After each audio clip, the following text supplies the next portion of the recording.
blow this town to smithereens! Time bombs! Try to get up there in time, Spider-Man! Watch me cut my web, Goblin. Watch yourself fall, Silk Slinger! Gotta stop the bombs in time. If I don't get you, webhead, my diagnosis will! Holy Hannah! And you're running out of fluid! Is this more action than even Spider-Man could handle?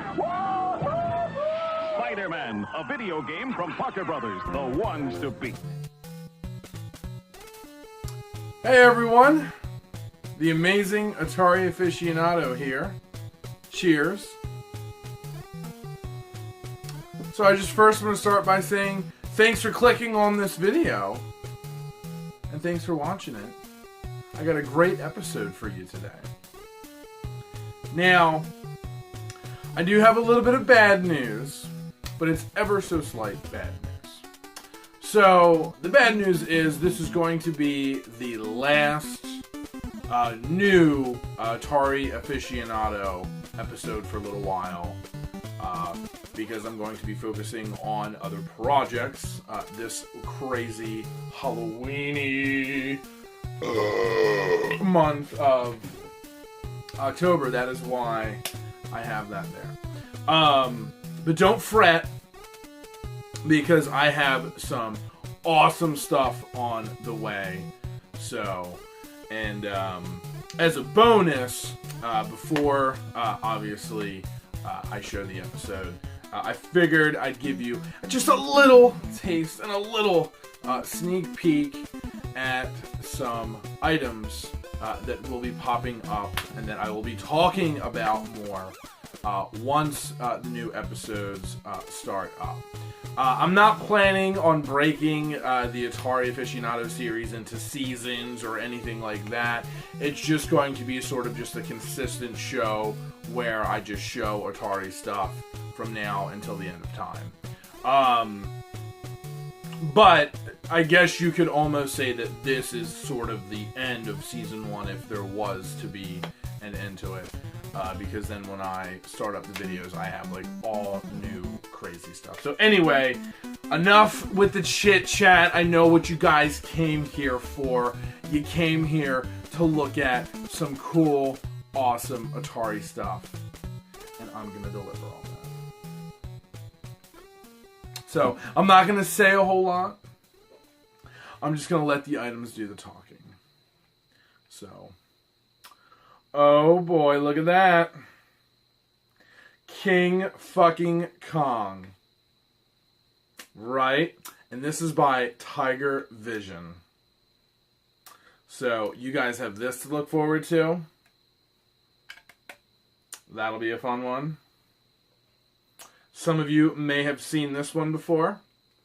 But I finally got it. I finally got me Porky's by 20th Century Fox. I love their cartridges so much, how they brand the fucking 20th century right into the side of it. Absolutely wonderful. But yes, Porky's was a fucking game on the Atari 2600. That's going to be awesome. And then this is awesome. This is crazy. Wait till you guys see this. And like once again, this is like a massive tease because there's going to be a lot more where this comes from. So, let me see if I can open this ever so carefully. But you know me, I love physical paper. Man, do I love physical paper. And whoa, look at this. I don't even know if I can fit all this in here. This is just so big. Oh my gosh, this is so big and it's so fucking awesome. Oh yes, yes, the Atari Lynx. Who is familiar with the Atari Lynx? Oh my goodness, I'm going there, ladies and gentlemen. I am going there.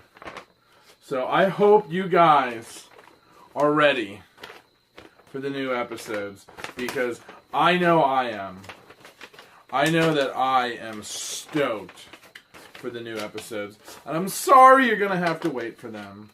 But like I said, there's going to be tons of other cool Jazzy content coming your way right here on the Jazzy Jeff 714 YouTube channel.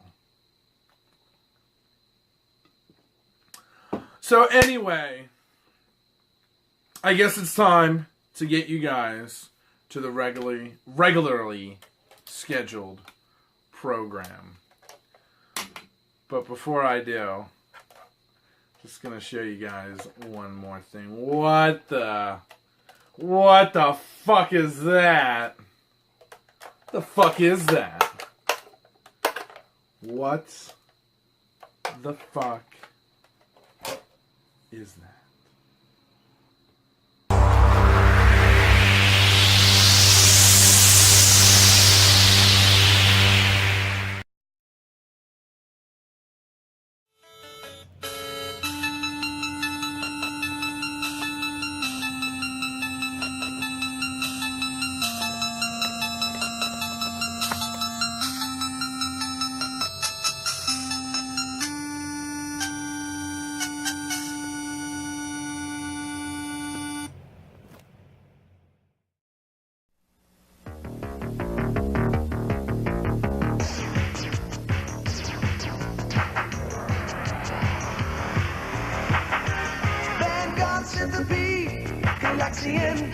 Now where you been? You'll make the days roll on by, blasting bugs out of the sky. Well, you know deep down that it's gonna be a hummer, 'cause nobody's hotter than Atari this summer. Nobody's hotter than Atari this summer. This summer, the really hot video games come from Atari. We've got Centipede, Ms. Pac-Man, Vanguard, and Galaxian. If you thought it was going to be just another summer, Atari is going to turn your head around. The hot names, the hot games, the hot deals. Yeah, it's gonna be a hummer, 'cause nobody's hotter than Atari this summer. Nobody's hotter than Atari this summer. No! Hey everyone, and welcome back to another great installment of the amazing Atari Aficionado. So, as always, I got a bunch of cool stuff to show you. So, time to jump right on into it. So, first up, got some Atari boxes. Finally got some more Atari boxes. At least for me, in my neck of the woods, they are really tough to come by. Although, obviously, the past couple episodes, I was lucky enough to find stuff like the keyboard controllers in the box and the video touchpad in the cardboard box. But as far as like games go, I feel like I just never find games. But anyhow, first up was a really exciting one for me. It's the Sword Quest Earthworld. And the kind of unfortunate thing for this is I don't believe I have Earthworld. I think Earthworld is one of the few that tends to be a lot harder to find, along with, I think the other one was Waterworld is like the hardest one to find. I can't remember if I have Earthworld or not. I might actually have this one. But either way, with it being a game that you don't normally see out and about a whole lot, along with the fact of seeing the original box, this is absolutely phenomenal.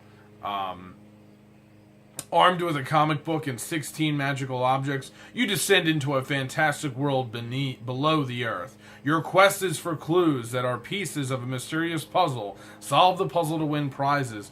A lot of you might have already heard about this. This was Atari did the $150,000 Sword Quest Challenge, and the expiration on that was March 15th, 1983. Details would have been inside. Unfortunately, the top of the box is destroyed, but that's still a nice little shelf kind of piece. And inside, it would come with a Sword Quest comic book made by DC. Unfortunately, I don't have that either, but one day I would like to own that. And this is, of course, the 1982 sort of like later on re-released silver boxes that they did, with, you know, cleaned up, a little bit more fancier, a little bit more eye-catching. So, very cool box for sure. Crazy, you know, that they did this, like, challenge where you had to, like, play the games and then submit stuff to Atari.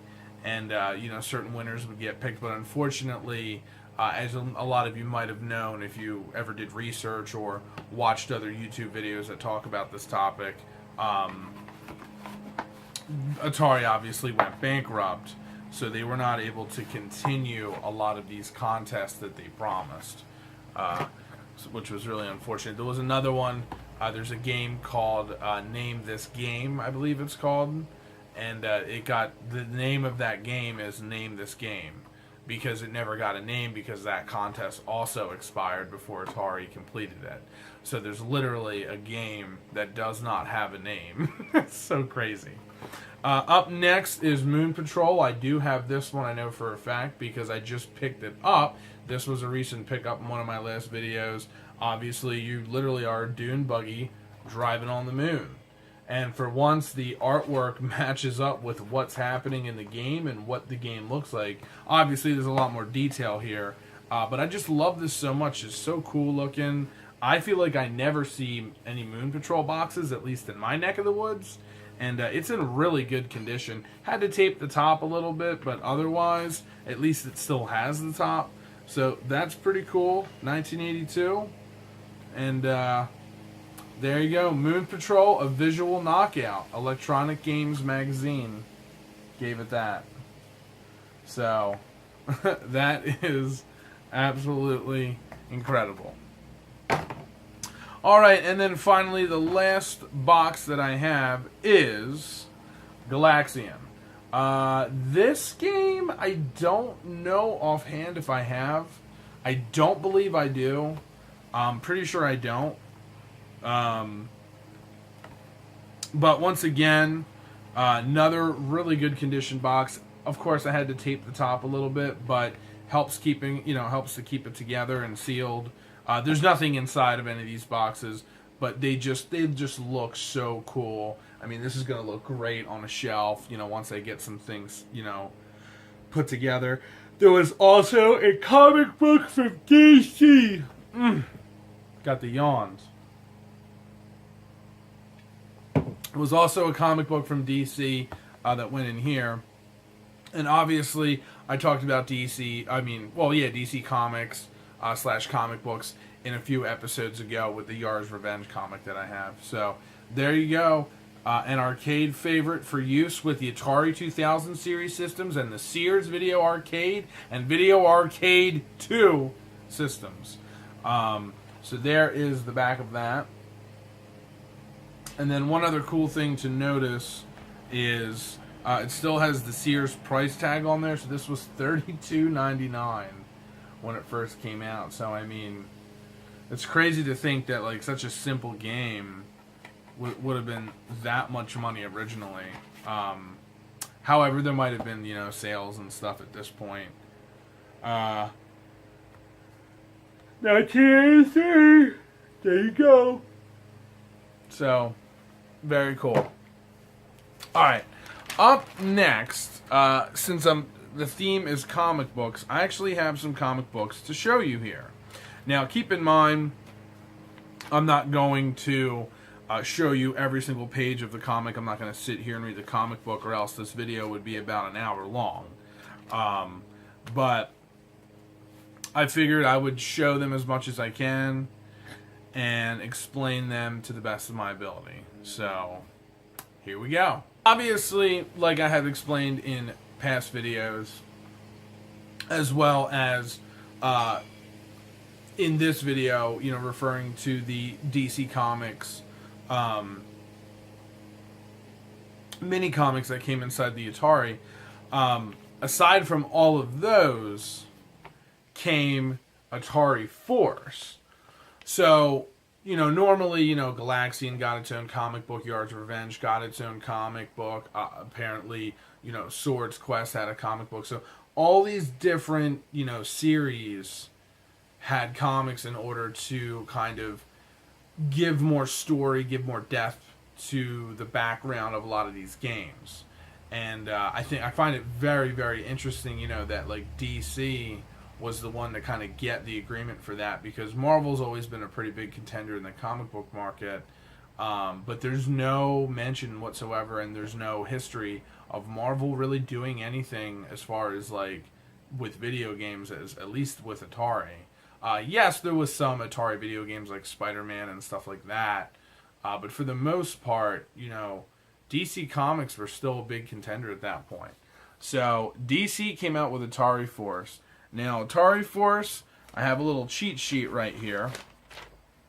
So this was basically released during from 1982 to 1986. So obviously this is the back of issue number 1, and then this is the back of issue number 3. I don't have issue number 2. And how funny, they are announcing the Swords Quest comic book coming soon from DC and Atari. So that's pretty wild. So real quickly here. During Atari 2600's heyday, the publisher teamed up with DC Comics to produce a short run of books called Atari Force. Written by industry legends Jerry Conway, who actually would go on to write Amazing Spider-Man. Speaking of Spider-Man. And then Roy Thomas, who was known for his run on Uncanny X-Men, as well as The Mighty Avengers. So, obviously, they had some big names.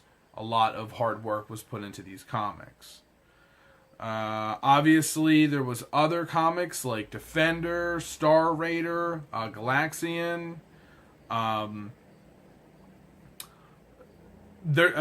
the years, there's been a lot of different types of video games made into comic books. That's actually what I'm looking at here. And but Atari was, like I said, the very first to do it. They were the original, and you got to give them a lot of credit for that, because you know they kind of broke that barrier between entertainment and video games. Like, it wasn't just a small little, you know, niche thing. The video game market was like, no, like, we're going to expand to television, we're going to expand to comic books, we're going to expand to, like, you know, magazine advertisers. Like, we're going to be like a big conglomerate. And that's crazy, like, looking back, because the graphics obviously, you know, required a lot of imagination and a lot of just kind of putting yourself in the game and projecting yourself into the game almost. And the comic books at the time probably greatly helped, you know, a lot of kids and even older adults to really wrap themselves in that special universe that Atari was trying to create with the video games. And it must have been very exciting to be able to pick up, you know, these comics, or watch the television series, or even like play with the toys and things of that nature. Essentially, a quick rundown. The story basically is a group of multinational heroes. They traveled through dimensions looking for a planet to inhabit.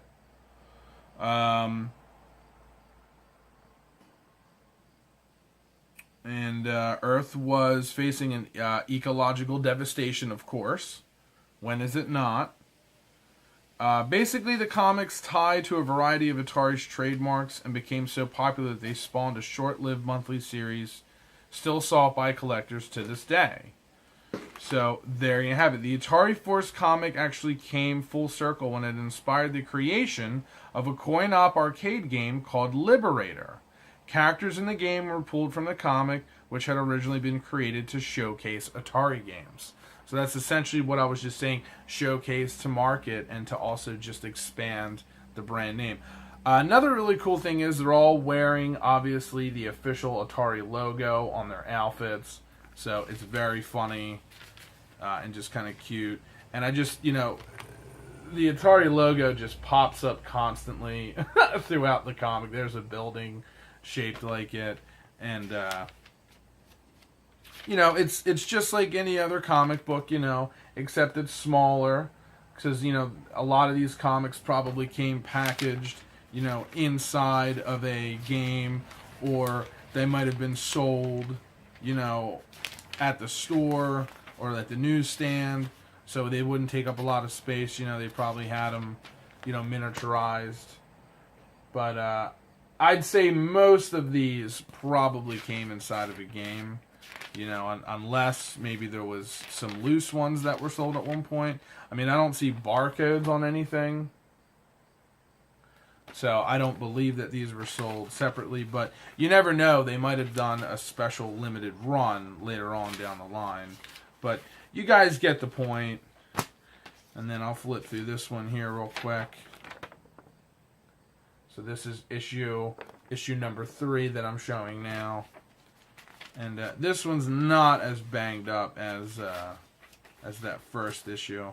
But awesome, awesome pictures, very detailed, very neat. If you're a fan of comic books, I totally recommend you seeking these out. If you are an Atari fan, I totally recommend you seeking these out. It's just cool. To steal words from Pocket Rocket Radio, there's just something about holding the physical paper in your hand. It really is history. You really are truly holding history in your hands. I think it's great that we digitize a lot of this stuff for future generations, and we're essentially like documenting the existence of a lot of these things. But there's something to be said about holding the physical item. There's definitely something to be said about having it and physically being able to look at it, and not just Googling, Atari Force. You know what I mean? Like, there's a big, big difference there. So, there you guys have it.